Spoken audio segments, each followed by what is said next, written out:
Praise the Lord. സ്നേഹമുള്ളവരെ, ഇന്ന് നാം ചിന്തിക്കുന്നത് സങ്കീർത്തനങ്ങൾ 34-ൽ 12-13 തിരുവചനങ്ങളാണ്. ജീവിതം ആഗ്രഹിക്കുകയും സന്തുഷ്ടമായ ദീർഘായുസ് അഭിലഷിക്കുകയും ചെയ്യുന്നുവോ?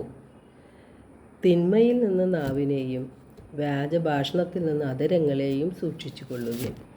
നാം എല്ലാവരും നല്ല ജീവിതവും ദീർഘായുസ്സും ആഗ്രഹിക്കുന്നവരാണ്. അതിന് നാം ചെയ്യേണ്ടത് തിന്മയിൽ നിന്ന് നമ്മുടെ നാവിനെയും വ്യാജഭാഷണത്തിൽ നിന്ന് നമ്മുടെ അധരങ്ങളെയും സൂക്ഷിക്കുക എന്നതാണ്. ഒരു മനുഷ്യൻ പറയാൻ പാടില്ലാത്ത ചില കാര്യങ്ങളുണ്ട്.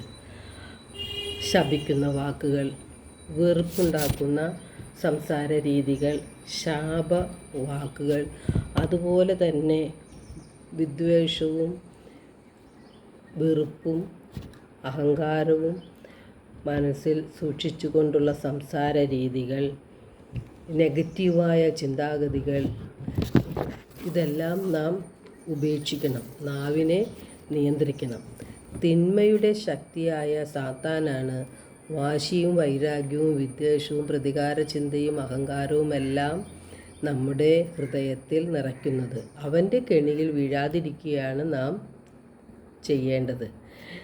പക്ഷെ പലപ്പോഴും നാം അവൻ്റെ കെണിയിലാണ് വീണു പോകുന്നത്. നമ്മുടെ നാവിനെ നിയന്ത്രിക്കാൻ നമുക്ക് സാധിക്കുന്നില്ല.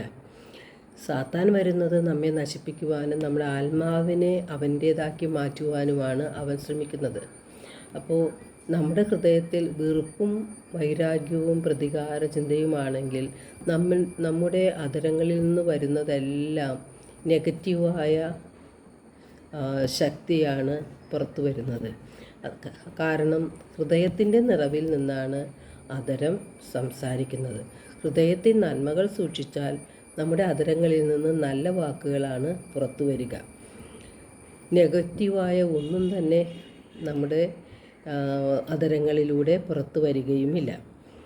വ്യാജഭാഷണത്തിൽ നിന്ന് നാം അകന്നിരിക്കണം. കാരണം നാം പറയുന്ന ഓരോ വാക്കിനും വിധി ദിനത്തിൽ ദൈവത്തിൻ്റെ മുൻപിൽ കണക്ക് കൊടുക്കേണ്ടതായിട്ട് വരും. വിശുദ്ധ യാക്കോബ് ശ്ലീഹയുടെ ലേഖനം 3-ാം അധ്യായത്തിൽ നാവിൻ്റെ ദുരുപയോഗത്തെപ്പറ്റി സൂചിപ്പിക്കുന്നുണ്ട്. 6-ാം തിരുവചനത്തിൽ പറയുന്നത്, നാവ് തീയാണ്, അത് ദുഷ്ടതയുടെ ഒരു ലോകം തന്നെയാണ്. നമ്മുടെ നാവിനെ നിയന്ത്രിക്കണം. അവയവങ്ങളിൽ ചെറിയ അവയവമായ നാവ് ശരീരം മുഴുവനെയും മലിനമാക്കുന്നു. അതിനാൽ നാവിനെ നാം നിയന്ത്രിക്കണം.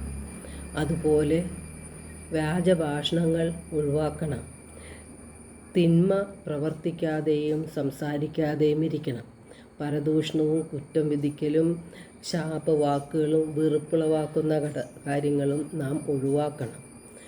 അപ്പോൾ മാത്രമേ നല്ലൊരു ജീവിതം നമുക്ക് ലഭിക്കുകയുള്ളൂ. അതുപോലെ നാമും നമ്മുടെ കുടുംബവും അനുഗ്രഹിക്കപ്പെടുന്നതും അപ്പോൾ മാത്രമാണ്. എല്ലാവർക്കും ഒരു നല്ല ദിനം ആശംസിക്കുന്നു. ദൈവം നമ്മെ ഓരോരുത്തരെയും സമൃദ്ധമായി അനുഗ്രഹിക്കട്ടെ.